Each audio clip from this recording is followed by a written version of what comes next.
Welcome to my channel. My name is Seema. I'm a channel. We shift in and out of realities billions of times per second. And actually, even when you go into a shopping center, you're going to have a different reality than somebody else that's experiencing the same environment, simply because everybody has a different reality. No two people share the same reality. This makes reality extremely subjective. So, people have different chemical makeups, and DNA is actually malleable. So you can change your DNA by overriding the current code that it has. And actually, our DNA changes all of the time based off of the environments that we're in, the people that surround us, the food that we consume, basically our environmental diet externally and internally. So one can be walking around with a completely different chemical composition and thereby energy field than somebody else. This makes everybody's reality extremely curtailed to them, extremely personal to them. And human beings actually have the ability to not just override their DNA by making it such that they experience different types of spiritual awakenings in this lifetime, and they make that their goal of human life. But they can override their DNA so much such that they actually experience transcendentalism or awakening or liberation, even while being in the physical body. And you may be wondering how that's possible, and I'll tell you that it's a constant dedication to the practice of raising your vibration, and it's a constant dedication to liberation. Liberation is the primary goal of human life. There is nothing else that is the goal of human life. Not material acquisition, not material success, because the real success happens as we go in every moment. And even when we experience death, which is just the shedding of the physical body, it's not actual death because we never cease to exist, we just take a different form. Even when we experience death, we're still experiencing the experience in that moment. And so our reality changes again. Our reality is constantly changing all the time, depending on what thoughts we think, who we surround ourselves with, and what we deem to be true in our reality. Because whatever we believe is going to be our truth. We get to decide our truth all the time. So that's why you can go from being a very impoverished person or a very sick person to healing yourself completely and healing your finances completely and changing everything, just because we get to decide our reality at all moments. Like, we are the universe. There's no universe that exists outside of us. And so that's why awakening is possible for every human being, because we are the universe in and of itself. We just need to remember that. So that's what a spiritual awakening is. When we remember that we are the universe and that we are connected to all types of information at all periods of time, basically the totality of information that exists, then when we understand this, then we can understand who we really are. Otherwise, we're just walking around with a diluted sense of perception about who we are, and we craft our identity based off of things that surround us in the physical reality, which is Maya, which is illusion, because it all ceases to exist anyway. But what doesn't cease to exist, what is eternal, is us and God. So every living soul, every jiva, and God, the source by which everything springs from.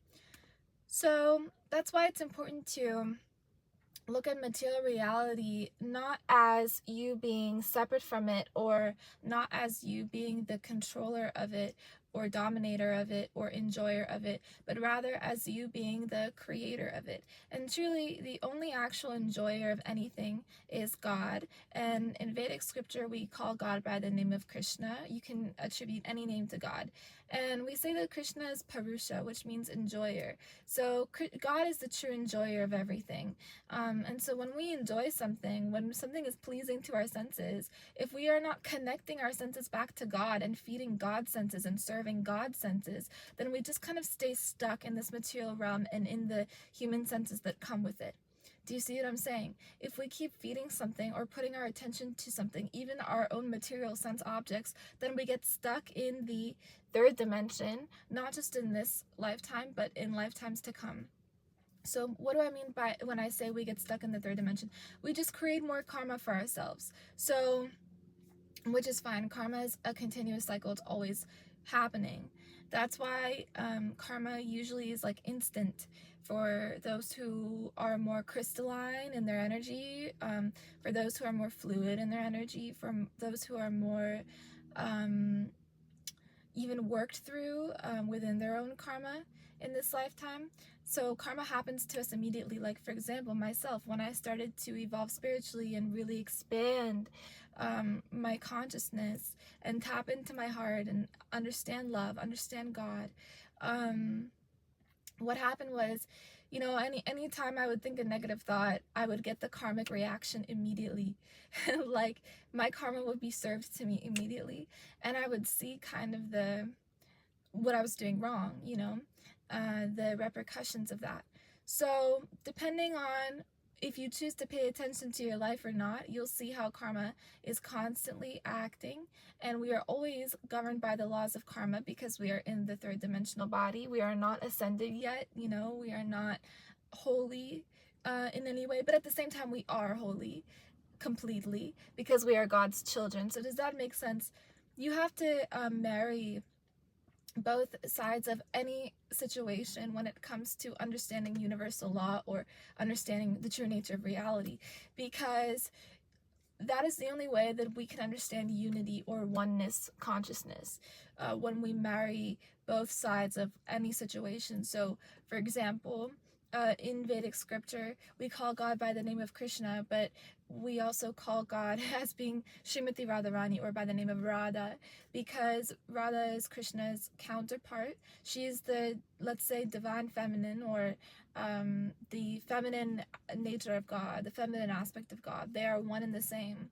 That's why, like, if you read Vedic scripture, you'll understand, and like stories, you'll understand that Krishna and Radha could never get married because they were one person, you know. So it kind of helps to understand these things very much so that we can navigate our lives with clarity and not get deluded by certain things that happen to us or don't happen to us in our lives, you know. In this day and age of Kali Yuga and like our earth currently, we view success by how much money one has, or how famous one has, or how much notoriety one has. And I just want to say, you can have all of that. That's perfectly fine. It's not that this stuff is negative in any way. Life is beautiful and creative and abundant and propagating itself all the time. What is not good is when we get stuck, or when we get trapped in these grandeurs of success, you know. If one has the aspiration to become known or wealthy or famous, there has to be a why, right? Like, if you just want it because you want it, you are chasing after something that is not going to fulfill you, and you know that, you know, subconsciously or not. Like, we know that. We're very intelligent. We just may put our intelligence on the back burner sometimes, you know. However, if you want notoriety and fame and wealth so that you can give it away, or so that you can serve massive amounts of people with knowledge or information or energy or frequency, then that's ultimately, you can make that your life purpose or path, as long as you very much so know who you are and why you're doing something. This goes for anything. This goes for having children too. Why do you want to have children? Is it simply to propagate your bloodline, which is fine, that's fine. It's a materialistic desire, but there's nothing wrong with that, you know? Everything that is material is also spiritual. Remember the dichotomy, marrying both aspects of reality. So that's fine. There's nothing wrong with that. However, if you base your fulfillment on having kids within that premise, then you're just reproducing for that sake, and then once you have the children, you know, you're going to feel that your job is done, but your job is never done, you know, as a parent, because parents are gurus, right? So parents are your first teachers. So, you know, the proper, or I'd say, you know, rather the more spiritual inclination to wanting to have kids would be something along the lines of, well, I want to pass on my knowledge, you know, or I want to create people that are actually like, I don't know why this is coming to mind, but like spiritual units, like of individuals, you know, that eventually will carry out certain information and will you know, pass on love and be agents of change for the world, you know? Like, ultimately, I think that if you love who you are and if you know your purpose and your path, you can teach other human beings the same thing. And what, like, an amazing situation it would be to like have individuals that you raise that you can pass on all of this knowledge to, you know? So that would be like a more, I don't know, uh fulfilling approach to having kids, because true fulfillment is satisfaction of the soul. It's not satisfaction of the senses. And you know, we think it is satisfaction of the senses because the senses are so hungry. They want to be fed, you know? Like, we love food, we love fashion, we love sex, like we love music, you know what I mean? Like, we love everything so much. And that's fine, there's nothing wrong with that. But again, giving the objects of the senses to God, right? Connecting back to God and feeding God's senses, so not our senses. So like, whenever you, this is what transcendentalism is. So whenever you go shopping, like, God is everywhere, you know? So like, whenever you go shop, this is what I do. I'm just giving away my sauce, babe. Like, giving away my tea. No. When I go shopping, like, it's like sometimes oh my god. Sometimes I will like you know, manifest or like create an object that I want to see, and then I'll go and I'll see it like two seconds later, right? Like, I'll just be walking and I'll envision like a white skirt, and then I'll find like a white skirt, right? And to me, it's like oh my gosh, Krishna. Like, it's like, oh my god, God is in everything, in textile, in, I'm not able to explain this properly, I don't think. I'm not doing a very good job, but you know, to me it's like spiritual. You know, same thing with finding people that align with you, finding friends that align with you.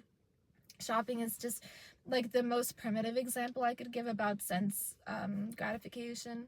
Even like food, right? Like, when we eat, you know, that's why like it's important to offer your food before you consume it, because it's not yours, and your body is also not yours. Like, all these things are owned by God. God is the supreme, again, Purusha, enjoyer of everything. So when we give our experiences to him, we immediately connect to him, and then we experience things. We become liberated in our experience. Our experience is not chaining us or binding us or keeping us stuck in 3D, keeping us stuck in the karmic repercussions of enjoyment, because there are karmic repercussions to enjoyment, such as addiction to wanting to fulfill the senses. This is why yoga is so important. Yoga, not like physical yoga, but rather mental yoga, sense control, you know. And you can experience true yoga within meditation, within a state of focused meditation. It's just the point of life. It's just beautiful, remarkable. There's nothing like it. You know, we seek altered states of consciousness through inebriation or drugs or, you know, whatever. What is it called? Escapism, right? But and everything could be a drug, by the way. Music could be a drug, right? So we seek altered states of mind through these mediums, not realizing that what we actually want to do is just return back to the soul, to the seat of the soul. And we can do this very easily and on the go at any point in time through meditation. You can meditate in your car, you can meditate while filming videos. When I channel, I'm meditating. Everything, life can be a moving meditation, you know. So yes. I'm like, is there anything else? No. But truly, like, we love magic, we love esotericism, we love learning knowledge, right? But who is the seed of all knowledge? who is the seed of all creation. Like, magic is everywhere. Magic is in cows and grass and us. They say, like, go touch grass, right? It's because the social media paradigm is so full of negative energy, like, truly. Anything that is Rahu, which I will talk about this later, but there's Rahu, Ketu, which are planets. They're not actually planets. They are like eclipse points, but they're like open spaces, or like vacuums. So I just remembered a dream I had last night. Interesting. They come to me, you know. If I don't write down my dreams, they'll come back to haunt me, like during the day. So social media is Rahu. Rahu's illusion. I'm thirsty.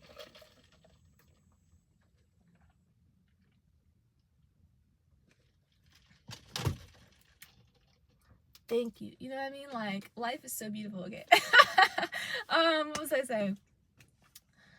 Social media is Rahu, which is illusion. This is Rahu, illusion. The body is also Rahu. Anything tangible is Rahu. Like anything that is temporary is Rahu, because it eventually dies and gets destroyed. Does that make sense? So yeah, end of discussion for today. Please pack up your backpacks. Be ready for class tomorrow at 9 a.m. I want a full-page essay on what you learned today and how this helped you in the comment section. I love you guys so much. Thank you for being here.